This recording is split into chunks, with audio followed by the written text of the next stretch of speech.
جو بات دہشت گردی کے حوالے سے جو ایک الزام آپ کی جماعت کے اوپر لگایا گیا، بے شک عمران خان صاحب کہتے ہیں کہ اس وقت ہماری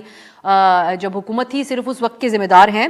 لیکن وہ تو بڑا ڈائریکٹ الزام لگا رہی ہیں مریم نواز صاحبہ اس وقت کے ڈی جی آئی کے جو کور کمانڈر بعد میں رہے ان کے حوالے سے، کہ جن کو آنکھیں اور کان کہتے تھے اپنے، ان سے پوچھیں کہ کیوں دہشت گردوں کو واپس لائے، تو اس کے اوپر آپ کیا کہیں گے؟ اور پرائم منسٹر صاحب نے بھی سوال آج اٹھایا کیبنٹ کے اندر کہ جو اتنا آپ کو بجٹ ملتا رہا اس میں آپ نے پولیس کو ایکوپڈ کیوں نہیں کیا؟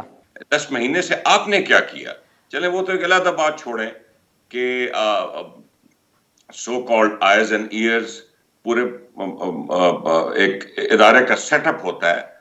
اس میں آپ کو معلوم ہے آئیز اینڈ ایئرز کوئی معنی نہیں رکھتے، اس میں جو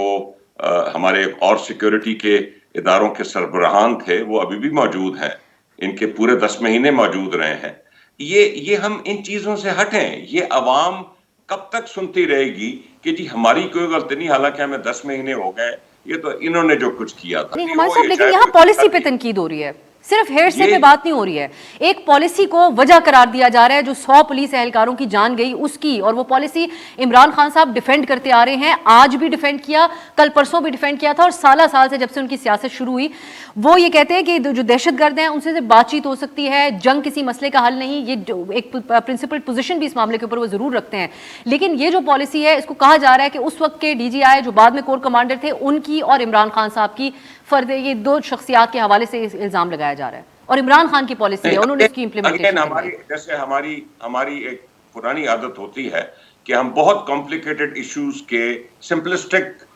سلوشن نکال دیتے ہیں۔ دیکھیے نیشنل ایکشن پلان 2015 میں جو کاروائی شروع ہوئی جس میں تمام پارٹیاں بشمول عمران خان اور بشمول پی ٹی آئی اور ساری پارٹیاں پاکستان کی شامل تھیں، اس پارٹی کی